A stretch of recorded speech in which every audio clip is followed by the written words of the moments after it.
Good morning, everyone, and thank you for joining us today. For this morning's session, we will hear from our esteemed speakers about their work addressing economic mobility. Now, economic mobility refers to an individual, family, or group's ability to improve their economic status over time. Upward economic mobility has been a central tenet in the cultural narrative of America's story. Historically, access to the resources that enable economic mobility has been improved or hindered by several factors throughout one's life. Here at the Chamber Foundation, some of our programs focus on partnerships with key stakeholders that drive economic growth in America's communities. We also have programs that address democracy building, talent and workforce, and disaster resilience, to name a few. Now, for today's discussion, we'll delve deeper into the topic of economic mobility and how each of our speakers address and do meaningful work at key moments of people's lives. So with that, I want to introduce our panelists this morning. Seated next to me is Rachel Goslins, who is the Executive Director and Chief Creative Officer at the Milken Center for Advancing the American Dream. Thanks for joining us. Next to Rachel is David Clooney, a principal at Edward Jones and the firm's head of community relations. We're also pleased to have Alicia Wilson with us today, a managing director at JP Morgan Chase and the firm's North American head of philanthropy. And also joining us is Rear Admiral Thomas Lynch, the executive chairman at New Day USA and a veteran of the US Navy. We're fortunate to have all of these panelists with us today, so please join me in a warm welcome.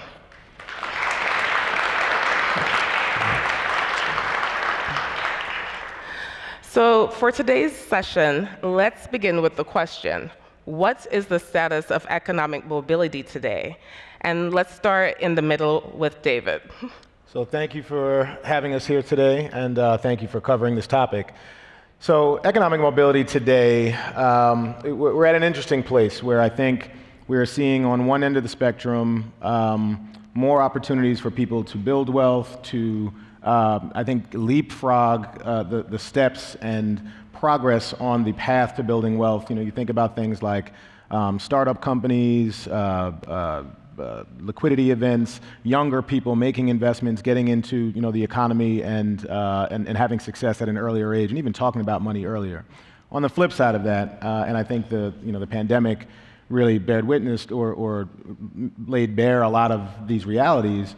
On the lower end of the income and wealth spectrum, I think people are having a harder time getting in or moving on the economic spectrum and moving on economic mobility. And I think we saw the gaps and inequities and inequalities getting wider and wider. So to me, the state is that there are huge opportunities, but we also have a lot of work to do to make sure that we are proactively, strategically, and deliberately including more people in those opportunities to produce a more inclusive, productive, resilient economy.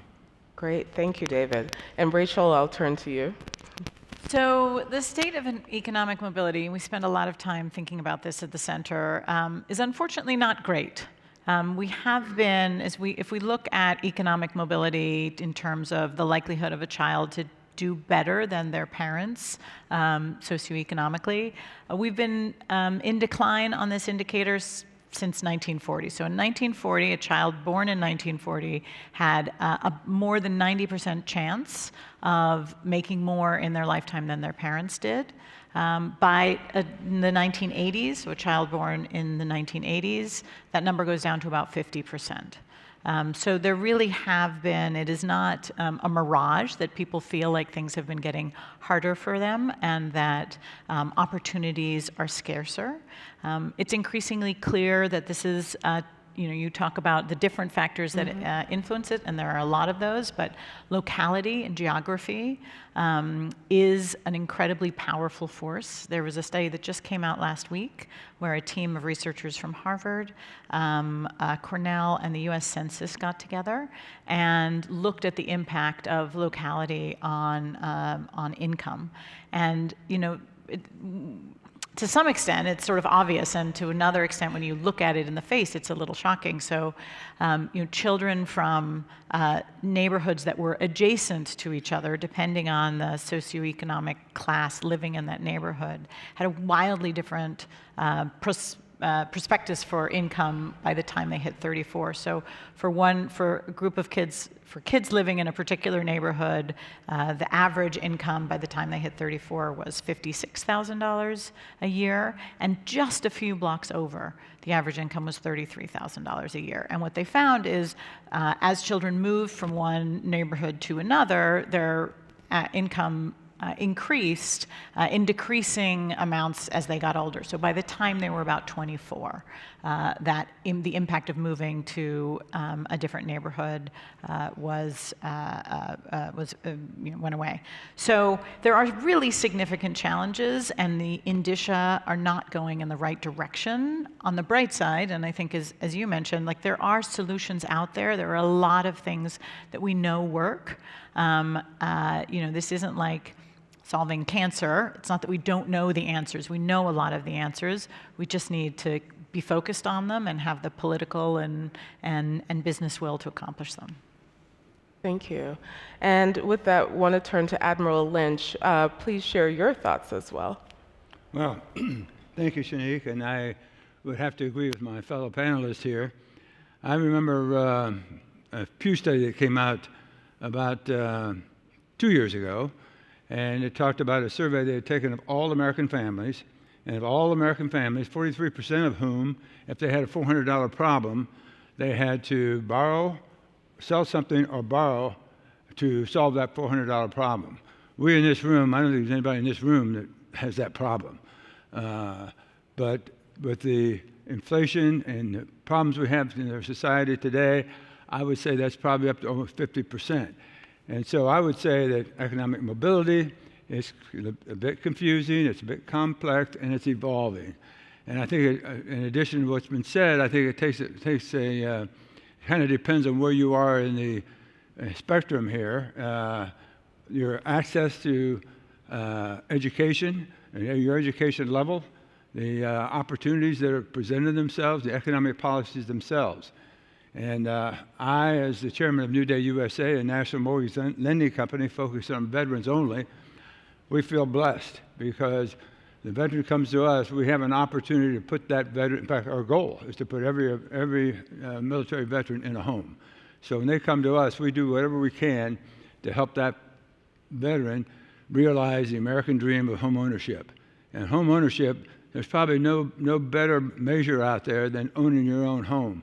I think I read somewhere that for those that own their own home, their legacy is a $500,000 net worth. For those that don't, it's like $50,000.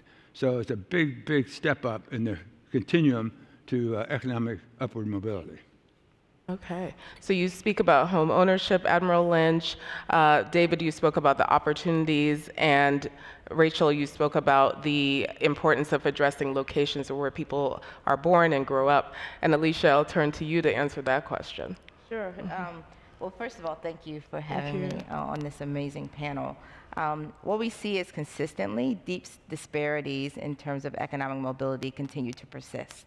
And so the urgent need to really utilize all of our tools to build a more inclusive economy it's more pressing than ever. If you just think about the impact of poverty in this country, and this is not a urban issue, this isn't a rural issue, it's an America problem. Poverty is the 4th leading cause of death in this country. So you talk about heart disease, cancer, smoking, poverty. And that statistic, that reality, is just factual. It is impressing upon all of us to just really be focused on the fact that individuals aren't moving out of poverty, which is causing death, which is preventable. As I think about, economic mobility and building an inclusive economy, it isn't a want to have, it's a must have as we think about what we need to propel this country forward, but not leave individuals on the opportunity sidelines. Thank you. And thank you to each of you for speaking about your thoughts and about economic mobility and where things stand today.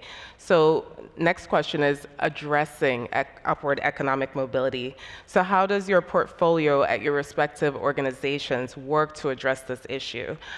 David, we'll start again with you. Sure. So at Edward Jones, we are a wealth management firm that has been operating for over 100 years, 101 years. And my role is a new role as head of community relations. It didn't exist before. And I think our leadership realized that we need to be forming partnerships and really an ecosystem of support to create a more resilient and inclusive economy. And as everybody on the panel said, correctly, this is a problem that is a problem for all of us. It is not an optional thing that maybe we get involved. Our business doesn't do as well if the economy doesn't do as well. Broadening and widening economic disparities and the lack of economic mobility is not good for a wealth management firm. It's not good for any type of firm. So, my portfolio is a new one, and we are creating essentially partnerships and an ecosystem of investments. And as a company, we have been going to clients for years and going to communities really with over 15,000 branches and over 19,000 advisors, going to communities that have not had access to financial resources, bringing those resources there, and not only improving the lives of our clients, but thereby the communities. So that's really what my portfolio is doing, is creating more of an ecosystem of going after not only our existing clients and not only the communities that we've had success in before, but taking a look at the broader economy and saying, where are we not going? Where are the gaps? Where are the unaddressed communities that are not receiving the proper attention and support from financial services companies, not only Edward Jones, but others, and being part of an ecosystem and not doing this work alone, alongside our partners to create what will be a more inclusive economy. Okay. Thank you. And Rachel, would love to hear how you are working on this issue. Well, so I'm a little bit of an odd duck on this panel. We're a cultural organization, not a bank or a grant-making organization or a philanthropic arm. So just as a little bit of background, the Milken Center for Advancing the American Dream is a new cultural institution that's being built here in Washington, D.C., actually just a few blocks away, in a set of historic bank buildings right across from the Treasury and the White House on Pennsylvania Avenue. And our mission is to revitalize the concepts and values behind the American dream, as well as provide pathways to opportunity for all of the folks who are going to come through our doors and visit us online. So our toolkit is a little different than some of my colleagues up here. We spend a lot of time thinking about the power of narrative, which sounds like a soft skill or a soft tool, but actually is incredibly important. It is in some ways the condition precedent for all the work that you all do and that everybody on this panel does. If people don't believe that they can get ahead, if people don't believe they can be a success in this country, then we're lost. They can believe that it's easy, they can believe that it's really hard, they can believe that it's too hard and it's unfairly hard, but they have to believe that pathways to opportunities exist. Otherwise, we've lost the battle. So we think a lot about that. How do we tell stories and give people the information they need to understand pathways of opportunities without being naive or Pollyanna about a lot of the challenges, especially for particular communities in getting there. So we do this through first-person storytelling, providing people examples of other folks throughout our country and from different communities who have found pathways to success through entrepreneurship and innovation, through lots of different modalities. We do it through providing data and context and historical historical context for folks. You know, you can get very mired in the moment, which often seems very dire, and it's often helpful to sort of pull out and look at longer term trends around things like literacy and life expectancy and immigration and impact of businesses on the economy. So we do that, and then we do that by asking them to tell us their stories of their own families and their own journeys, which is often a more hopeful conversation than these larger conversations about what's going on in the world at large. And finally, we give them tools around financial literacy, tools about the 4 pillars of our center are health, access to capital, entrepreneurship and innovation, and education. So in each of those pillars, we strive to give people concrete tools and resources that they can use to build more concrete pathways for themselves, their families, and their communities. Great. And Admiral Lynch, we'll turn to you. Well, thank you, Shanique. I would say that at New Day, we feel, as I mentioned earlier, we feel very blessed because we're working directly and engaging directly with that military veteran. He or she who served our country, made possible all the freedoms and values that we cherish in this country, and now they're looking for a hand up, not a handout. And when they call, so our approach is multifaceted, really, because very few of us in this country had real financial literacy education, and so our military veteran is no different. And the transition from the military to civilian causes a lot of problems and issues that they didn't comprehend or understand at the time. So it's very easily for them to be in a serious financial debt situation. So we do when that veteran calls, it's a 45-minute call. We have 500 account executives, and they work directly with that veteran. And so they, and the first words out of our mouth is, Ambulance says, I'm to do whatever I can to help you get that loan. And that takes a real burden off. And then we work with them, and if their FICO scores, their credit rating, loan-to-value ratio, debt-to-income ratio is less than it should be, how did you get there? What is the problem? Here's what you need to understand. And in every case, we try to get that veteran on the road to financial security. And so it's multifaceted. About 13 years ago, we formed our own university. So we train our account executives so they not only are the best mortgage bankers in the country and give quality service, but they also have that financial literacy that they can work with that veteran. If they're not qualified now, and the veteran will not get that loan unless there's a net tangible benefit to the veteran and has the means to make his payments, his or her payments, because it does no good for the veteran or for our society at large to give a loan and then have delinquency. Right now we are, and we have been, the lowest delinquency rate of any mortgage company in the country. And then the third part is giving back to the community through our foundation. We work with nonprofit organizations. We work with homeless shelters for the veterans. We work with Boulder Crest, veteran care and well-being not too far from here in Northern Virginia. And so we do whatever we can and primarily provide tuition assistance to those veterans who gave their life. So we take care of their children with tuition payments for school tuition payments. And we have, and that's 64 that we've funded with $10 million over the past few years. And then another 160 some who were parent was totally disabled on active duty. So we consider it a noble purpose, we consider it a blessing, and we feel very proud of what we're doing today for the veteran community. Thank you. And Alicia, how are you all doing that at JP Morgan Chase? Well, we work and look at how can we uniquely, as a financial institution, really impact communities. There are a couple of ways I think that we are able to do this with both humility but with purpose. We have proximity as an advantage as we think about our 4 pillars of work: jobs and skills, small business, financial health, and neighborhood development. And we utilize our proximity and community to understand what are the challenges, but also what are the opportunities when we talk about those 4 pillars of work, and then how can we uniquely contribute to the dreams and aspirations of that local community. And so as we think about how that plays out on the ground, when we are in communities from rural or if we are in urban communities, we're really thinking about what are the unique set of circumstances that allow for us to engage. And then we don't just think about our philanthropy. Many times, you think about a financial institution, you think the power is in the purse. Actually, the power is in the platform. And the power is in the ability to impact policy and to also allow for our insights to be helpful and transformational for others who are seeking to do great things in their community.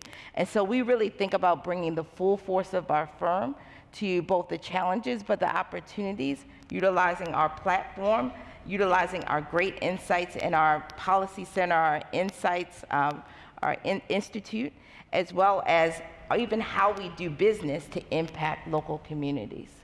Oh, that's great. And thank you to each of you for talking about the work that you're doing and how you're working to address these issues. So with that, David, I'm going to turn to you for a question specific to the Edward Jones strategy and approach. So how do you focus on different populations and what are your points of entry typically? So, we talk a lot about our purpose at Edward Jones, and our stated purpose is to partner for positive impact to improve the lives of our clients and clients and colleagues, and together better our communities and society. And so what we're really trying to do, as you talked about platforms, is use our platform as an organization that has helped families build wealth for over 100 years and take the learnings from that and really be, I think, a model for the rest of the industry. So, we kind of see trends across the industry, and there's been a move, up the income spectrum to service, ultra high net worth and high net worth clients. Of course, we do that as well, but we also make sure we are servicing everyone, particularly the middle class. And not only, one of the shifts that we're making in our business model is not only helping people manage, protect, and grow their wealth and give it away in a strategic way, but also build wealth. And that's really a new component of the work that we're doing at Edward Jones, and I think that folks are looking at doing across the industry as a business imperative, as something that will help not only our firm grow and succeed and be sustainable, but help the industry and help the economy be more sustainable. So, as we're looking at different communities now, we're really on a journey, and we're taking learnings from our own business, but we're also the partnering part of this is so important. There are insights and there's proximity that we just won't have, and there are communities that we're just not in. So we go to organizations, nonprofit, for-profit, startup organizations, folks that are looking for gaps in the service model of financial services, and really partnering with them and supporting their efforts to fill gaps and make sure that we are going to folks not only who have had the access to the resources and information that have made our clients successful over, for over 100 years, but especially for the folks who have not had access to that information and those resources. So we're really looking at the ecosystem and I think the entire industry writ large, and we're being very specific and strategic about using data to drive how we can lean in on the things that have been working, but also how we can try to address gaps, and a lot of that is through partnerships. Thank you. And very important part of the work that you mentioned, the access and providing information to a wider range of audiences. Alicia, now we know that JP Morgan Chase focuses on economic mobility in a variety of ways, and you've touched on some today, including neighborhood revitalization, business development, skills training, among others. How do you leverage the investments to improve the lives of individuals and communities? So I think I have a couple of examples where I think leverage is really illustrated. And I think also what's illustrated is what I call sort of confident humility. Because when you are an institution of the size and scale of JP Morgan, you could try to go it alone. And really the joy isn't in going it alone, it's in actually building, to David's point, an ecosystem that ultimately allows all of the individuals who are of like mind and of like heart and want to have impact to be alongside you. So think about the work that we've done in Detroit. And I'll just focus on one area, which is our Entrepreneurs of Color Fund, which we locked arms with W.K. Kellogg Foundation and also the Detroit Development Fund to create a fund that ultimately, as we worked in tandem with entrepreneurs, knowing that access to capital persisted as an issue for them in being able to scale their businesses, being able to ramp up to enter supply chains. And so since 2015, we worked with about 5,700 entrepreneurs and deployed about $285 million in tandem with those two other entities to really impact businesses in their growth trajectory. I think about the work in Chicago where we focused on the healthcare sector. There's so many jobs in the healthcare sector, but the reality is where you start in the healthcare sector shouldn't be where you end in 20 years. And so really we made significant investments in seeing how we could move individuals out of that entry-level wage into higher paying jobs within their institutions, ultimately so they get access those assets that really indicate wealth. And so those are just two instances where I think of how we approached, how we invested alongside others, and really were focused not on sort of JP Morgan being on the headline, but really what could we do in tandem with those impacted, but also in tandem with those who are in that community to drive real change. Okay, great. And Admiral Lynch, actually, let's turn to Rachel. So Rachel, in your role, you speak about working to tell the story of the American dream, especially at a time where many question the reality. So what is your key strategy in communicating this message? So, it's a great question. There's a great quote by the former dean of the Harvard Business School who said that the American dream is actually our country's greatest asset, more important than our natural resources or our workforce or our entrepreneurial and innovation community, because it is for over 100 years what has driven inspiration, excitement, investment in this country from within and from abroad, and that it is something that deserves protecting. And as you mentioned, there are many people who question its availability these days, and understandable given some of the things we've talked about in the panel. The good news is this is not new. Since James Truslow Adams coined the phrase in 1931, its meaning and availability has been a hotly contested subject of conversation in the public sphere. In 1961, Eleanor Roosevelt wrote an article for The Atlantic entitled "What Happened to the American Dream?" And in retrospect, that was when we were actually in the middle of a kind of unprecedented time of prosperity, and in many ways, the golden years of what many people think of as the American dream. So it has always been a difficult, important subject that provokes a lot of really strong reactions and personal experiences. And I think that's a really good thing. The American dream is not an algorithm or a set of facts. It is an incredibly personal set of ideals that changes depending on who you are and what you want and where you come from and where you want to go. So we at the Center have embraced this idea of debate. We are not the experts on the American dream, on defining it or telling you whether you have or haven't achieved it. We believe we're creating the Center as a place of welcome to help people further understand and connect to what they think and feel about the dream and how they want to manifest that in their lives.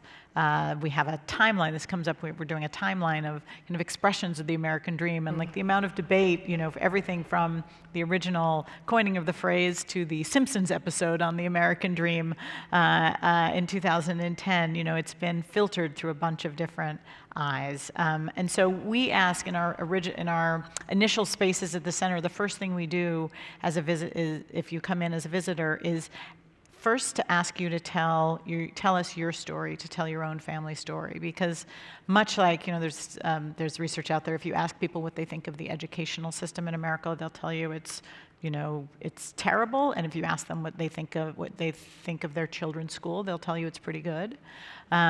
So similarly, and both those things can't be true for everybody. So, if you ask people about the American dream broadly, you get a very emotional reaction about the state of the world. If you ask them to tell you their family's story, that's often a portal to a more hopeful story. I bet you if I went into the audience and asked each of you to tell me about your grandparents or your parents or your kids and how they work towards what you think of as the American dream, it would be, it's my favorite question at a cocktail party, it would be a really great and rich conversation.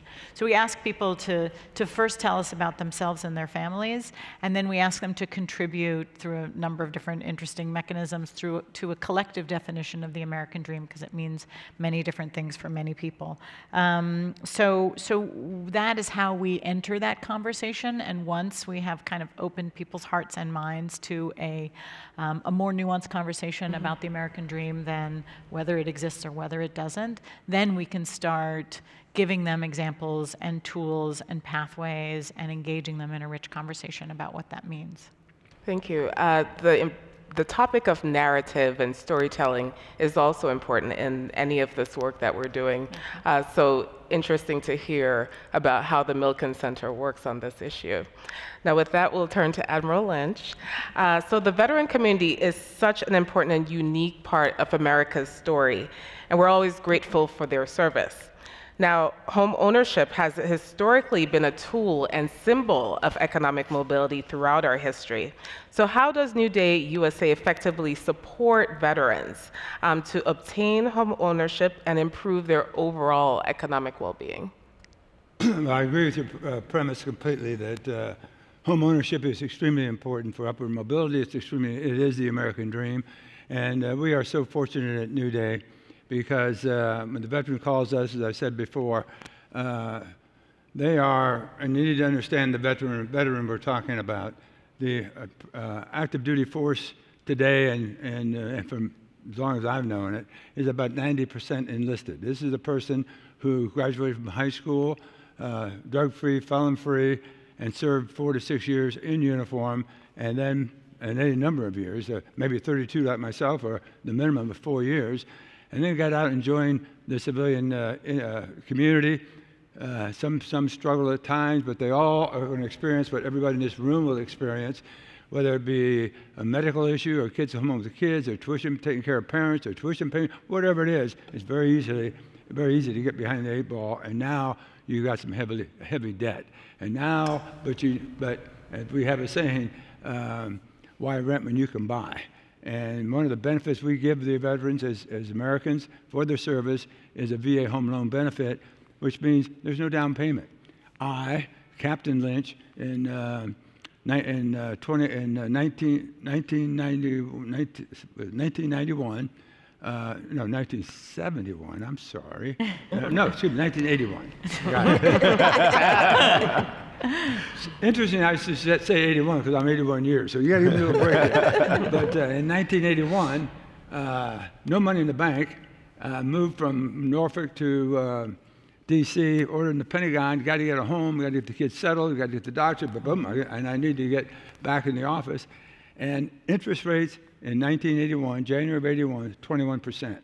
I mean, how do you make that with no money? Fortunately, because of the VA, and I always say I did everything but lie to qualify for that loan, but we got in that loan. Probably, I don't know how many times I've refied it over the years, but fortunately for me, that saved me. People are out there today facing the same challenges. Now interest rates are 8%. I look at it as, oh, that's free money compared to what it was in 21, but that's a tremendous burden for people. And if all of you were New Day employees, and I've done this many times too over the years, and say, how many of you have had a veteran cry on the phone? Boom, every hand goes up like that. And so when you get a veteran at home and you explain to them that 29% you're paying on that credit card, that 8 to 13% you're paying on that auto loan, and that's a fact today. If we could put you in a VA home loan, a 30% fixed rate at 8%, and you'll have the opportunity to refi that in the future, as old Admiral Lynch did when he was a captain. Think what that's going to do for you and your family. For the average client, we are talking about consolidating $33,000 of credit card debt, putting $17,000 in the bank, and lowering that payment by $500 a month. That is huge. That is huge. And now when you talk about, and then we put in the financial literacy, and I think part of the ethos of the military, that's why our delinquency is the lowest in the country, is that the veterans, they've seen what hell looks like. They're not going back. And so, and we have given them the financial literacy to say that, you know, here's what this interest payments are. Here's what you're really paying. Here's what long-term planning is all and budgeting is all about. And here's financial planning for the future. It gives them the wherewithal, the financial means, and then they go out and be productive members of our society, and it helps the whole upward mobility of that group of people. So, as I said earlier, we consider it a noble purpose. We feel we're blessed to be able to do this, and that's my story, and I'm sticking with it. No, it's helpful to look at the veteran community as an example as we're having this conversation, because the veteran community is such a microcosm of America. You know, we have people from all different communities, different races, just everybody's represented. So it's interesting to hear your perspective, Admiral Lynch, and how New Day USA is working on economic mobility. So with that, a few folks on the panel have mentioned the importance of partnerships. And we know that, as you mentioned, building the ecosystem and working within it is also a key part of being successful in your work and reaching larger groups of people. So Alicia and David, I feel like you spoke quite a bit about that. So Alicia, I'd love to turn to you to talk about what are the characteristics of a good partner, and how do you select them in the work that you do? Sure. One, we're driven by impact. And so when I look at a partner, I'm really looking at someone that is doing the work in the community with real results. Someone that's collaborative. Again, I don't think the genius is in being by yourself. It's in who can you bring alongside you. And then utilize data, right? And so part of this is quantitative data, qualitative data, but understanding the data and what the data is bearing out, so that we can have the humility to switch course if we need to pivot, to augment, to change. We have great relationships because the program officers on my team actually sit within the community. They're from those communities. They live in those communities. And so their ability to understand a partner is very different than me sitting in my office in Washington, D.C., looking at glossies, looking at beautiful websites. They're actually sitting in community and looking at who are the beneficiaries or intended beneficiaries of the work, and is it really doing what it's supposed to do, what it's intended to do? Are people working with purpose? And so really, it's a beautiful opportunity I think we have to really be thoughtful in how we approach partnership, to really get under the hood a bit, but without putting a burden on those that we partner with to sort of do the great show for us. Really, we want to see the great work, and that's what we love in seeking out partnerships. Great. And David? So you said it very well, and I'll only add, I think we look at the credibility of the organizations we're working with, their authenticity, particularly in the communities that they're working in, their track record, their ability to help us deliver on a promise or an objective. And one example I'll give is, for our purpose impact areas, the things that drive the work that we do to impact communities. One of them is partnering for lasting financial strength. A huge component of that for us has been financial education. We know just the numbers on how few people are introduced to financial education and what it means when you get folks on that trajectory, especially earlier on. So we have a partnership with EverFi with a program called Financial Fitness to reach 1 million learners, and that's really just one component of the work we're doing around financial wellness. But our ability to achieve scale with a partner like that, is something we couldn't do on our own. But I also think one thing I'll say about partnership is we learned I think during the pandemic, especially in 2020, post George Floyd, about partnering with an eye toward equity and what we're doing as large organizations with our platform and our scale in terms of creating opportunities for smaller organizations, especially to get more opportunities. So looking at the makeup and representation on the boards of the organizations that we're partnering with, looking at what we can do by virtue of giving smaller, newer organizations an opportunity to work with us that will then produce more opportunities for them to work with other organizations. So we think about partnership really holistically and about not only what we're trying to achieve, but what we can do by virtue of being a partner and bringing folks into the Edward Jones platform. Great. As you were speaking about partnerships, both of you touched on impact. And I would love for each of you to speak a bit more about how you measure the impact of your work in the various communities. So, Alicia? Sure. Well, I think there was a time when everyone measured by outputs, like how many, right? And now we are more oriented toward outcomes. So what did that mean for that family? Like, as you think about an investment, I talked about the Detroit Fund, you can talk about how many loans you produced, how much money went into businesses, but how many employees were they able to hire? And ultimately, how much did their revenue grow? And did they move into a brick and mortar or not?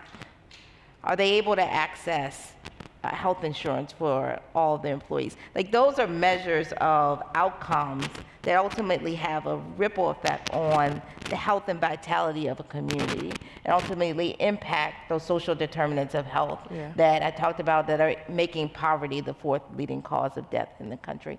And so really we are very outcomes driven and have built and are building systems that allow for us to really have that level of analysis when we think about and help to direct how we can double down, how we can double click, and how we can sort of put our thumb on the scale of those things that are having those outsized effects. Great, thank you. And David, how are you all at Edward Jones working on impact? I think you put it very well, and I'll say we're all on a journey. This is, we for a long time across sectors, public, private, nonprofit, have been really good at announcements, not as good at the follow-up a year down the road, 2 years down the road, 5 years down the road. So now we've been starting to ask the question about what our objectives are on the front end before making an investment, but also being data-driven about what we're actually trying to do in the way of outcomes. So for us, a lot of it, we are building new systems. There are all kind of organizations that are bringing, that are creating databases and repositories and metrics to be able to kind of identify and measure what the impact of investments have been, and we're engaging in that space as well. But for us, a big part of it is tying this to our business objectives and being able to say, as a business, how are we investing in community and impact work in a way that is sustainable, but also that is not only done out of our foundation and out of the philanthropic arm of our organization, but how do we weave it into our business principles so that when we're looking at the return on our investment, it's about what kind of outcomes have we had in the way of people who are broadening the addressable market of potential investors, not only for Edward Jones, but for the economy writ large. Great, thank you. So as we are winding down, there is another question I want to ask as we come to a close, and that is, what is a key takeaway that you want the members of the audience today to leave with? Are there particular action items that you recommend as folks in the audience are thinking about programs on economic mobility? I know topics of measuring impact is something that is very central to many people's work, and just thinking about how to effectively do that. So would love to know action items and key takeaways. Rachel, I'll start with you. So I would say two things, since I'm the narrative girl on the panel. I would say, spend as much time thinking and talking within your organizations and more broadly about what works as what doesn't work. I feel like we spend a lot of time focusing on, what we fear and less on what we want. And so, we've heard some great examples here today. There's a lot of great examples in the world. We're doing a partnership with Gallup where we're doing public opinion polling on the American dream, and we're asking them for almost the first time in years, in decades of polling, to not just ask about what are the challenges for the American dream to thousands of people, but also what is working for them. That information is important too. It helps drive a more hopeful narrative, and it also helps drive momentum towards concrete solutions. So look for what's working as well as what's not working, and think bold, think big. You know, This is a big, hairy problem, and we're not going to solve it by fussing around in the margins or by safe solutions that that aren't scary to underlying systems. We need to look at systemic, big picture, bold solutions to this problem. Great. David? I'd say the simple answer is start talking about money early and often. It is something that has been a taboo subject, particularly in particular communities. I know in communities of color and otherwise, it's like that's grown folks' business. We don't talk about that. I think it's something we need to get more comfortable talking about. And so that's the simple answer. The more elevated answer for the folks in this room is think about how your organizations are impacting the current status of economic mobility. Are you part of the solution? Are you part of the problem? Are you somewhere in between? And I think the more we all understand how we interact with this continuum and how we are involved one way or another.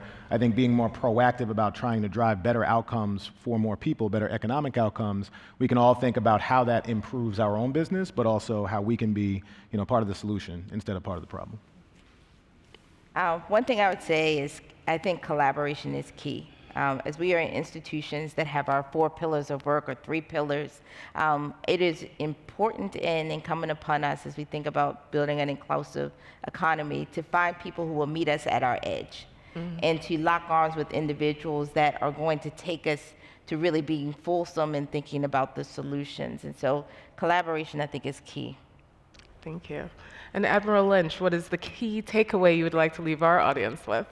As I look out on our audience here, I see bright, upward mobile, type A, fantastic young men and women who are the future leadership of this country. They're not in leadership positions already. And I look back on my career, and I had command of my first ship, which is the epitome for a naval officer, to have your own command. And I won't get into all the details, but over the 3 years I had command of that ship, which is post-Vietnam malaise and shortage of everything, and yet we're in the midst of the Cold War. I developed a philosophy of ship made self. Ship made self, so if you're a sailor aboard this ship, every thought, word, and deed, you have to think, what effect that thought, word, or deed is going to have on my ship, my shipmates, and then I worry about myself. And you all can say, well, that's all military. It doesn't have anything to do with me. How many of you are a husband, a wife? You've got to think that way with your family. What effects is it going to have on my spouse? What effect is it going to have on my children? And then you worry about yourself. In any leadership position, that's the way you've got to feel. Okay. And so I was told, actually I read about 10 years ago, we have 400,000 homeless in this country. So pick it up on racial, there's a huge problem. I didn't believe it, but let's say it's half that, 200,000. If there's one out there that's homeless, we ought to be doing something about it. I can't do it as an individual. New Day can't do it as a single company. But if we formed some kind of a partnership, public-private, nonprofit partnership, and I went to DOD and we went to the VA and we went to the nonprofits when I lived in Philadelphia for a while, and I talked to a nun up there who was really big into the homeless. I said, how do you know this person is homeless? Well, they tell me. I said, well, they wouldn't have told you back in the 60s. Today, they're going to tell you whether they're homeless or not, whether they're military or not, because they're sort of in vogue. So, but we need to get down and solve that problem, if that is a problem. That's a microcosm of some of the major problems that was brought up here today. But I think all of you and all of us need to see if there's not partnerships we can form in our own little entity or people we're working with to make some things happen and take a little chip here, a little chip here, and then eventually solve some major problems. Thank you, Admiral Lynch. Well, thank you, Shanique. Thank you, Alicia. Thank you, David, and thank you, Rachel. Rachel, your work in terms of narratives, Alicia and David, your work in terms of wealth building, neighborhood revitalization, business development, the list goes on. And Admiral Lynch, your work with the veteran community. Thank you to everyone here for joining us, and I want you to all give them a round of applause. Thank you. All right. Thank you, everyone. Good to see you. Thank you.